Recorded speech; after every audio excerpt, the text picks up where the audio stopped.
Hello everyone, you are watching क्या English. जैसा कि गाइज अभी तक हमने बहुत कुछ अपना सफ़र को तय कर चुके हैं एंड अभी बहुत कुछ हमें आगे तय करना भी है। तो आपको क्या इंग्लिश पे कंप्लीट, मैंने पहले भी आपसे प्रॉमिस किया है कि you will get a complete personality development. And personality development की बात करें तो हमारा सबसे पहला पॉइंट आता है how to speak in English. आपको अंग्रेजी में कैसे बात करनी है। गाइज डजेंट मैटर आप किस तरीके के कपड़े पहन रहे हैं, किस तरीके का एटीट्यूड है, but unless you speak in English, जब तक आप अंग्रेजी में बात नहीं करना सीखेंगे, you are not successful getting a job, you are not successful passing the exams, you are not successful talking to the people, you are not successful getting your positive energy। Exactly English language हमें completely हमारी 50% personality को develop कर देती है।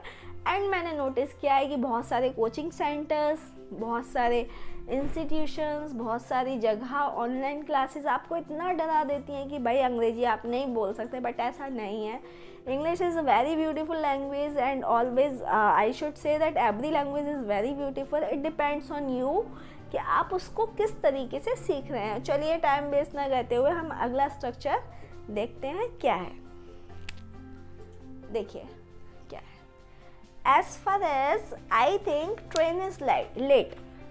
अक्सर हम हिंदी में ऐसा बोलते हैं कि जहाँ तक मुझे लगता है, मतलब मुझे बोलना है जहाँ तक मुझे लगता है ट्रेन लेट है।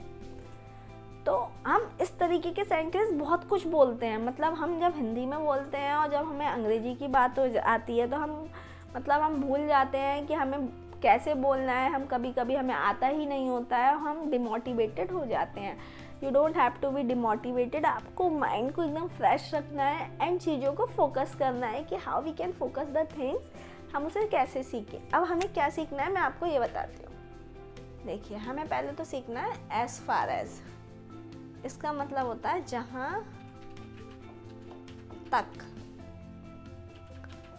जहां तक, ठीक है। उसके बाद हमें सीखना है आई थिंक। मैं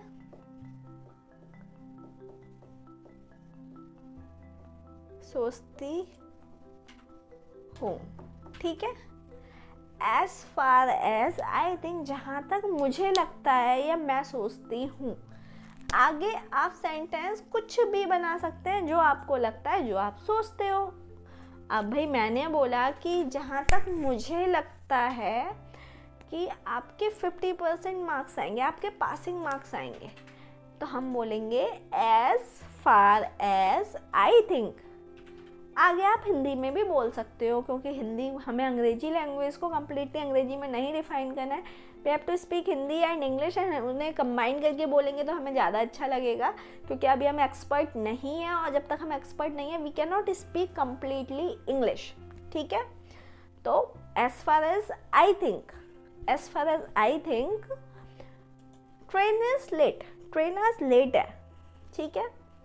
अब मैं दूसरा एग्जाम्पल देती हूँ। कभी कभी हमें लगता है कि हम जैसे अपने आस पड़ोस वालों को देखते हैं कि वो लॉक करके गेट को गए हुए होते हैं एंड हम अंदाज़ा लगाते हैं, मतलब बाहर अपने गेट पर खड़े होकर हम बोलते हैं यार मुझे ऐसा लगता है कि ये अपने मायके गई है। तो हम बोलते हैं as far as I think कि वो अपने मायके गई है।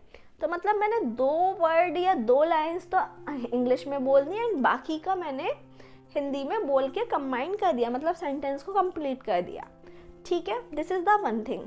दूसरा तरीका यह है कि अगर आप अंग्रेजी को समझ चुके हो तो आप ऐसे भी बोल सकते हो as far as I think she has gone to her house, she has gone to her house. अगर आप ऑफिस में यूज़ कर रहे हो तो हम कभी कभी देखते हैं कि हमारा जो कलीग होते हैं वो अपसेंट होते हैं और हमें उसका रीज़न नहीं पता होता, तो हम आपस में बात करते हैं यार मुझे जहाँ तक कि लगता है कि ये है ना दिल्ली गया है। As far as I think he has gone to Delhi, ठीक है। कभी कभी हम ऐसे भी बोल देते हैं कि यार मुझे लगता है आज बॉस ऑफिस नहीं आएंगे। As far as I think boss will not come to office. कभी कभी ऐसे भी बोल देते हैं यार जहाँ तक मुझे लगता है ना इस बार Diwali party, grand Diwali party मिलेगी। as far as I think we will get a grand Diwali party. तो इस तरीके के छोटे छोटे से स्ट्रक्चर्स हैं जहाँ पे हम फंस जाते हैं और नहीं बोल पाते। हालांकि इसे हम बहुत सारे तरीक़ों से यूज़ कर सकते हैं।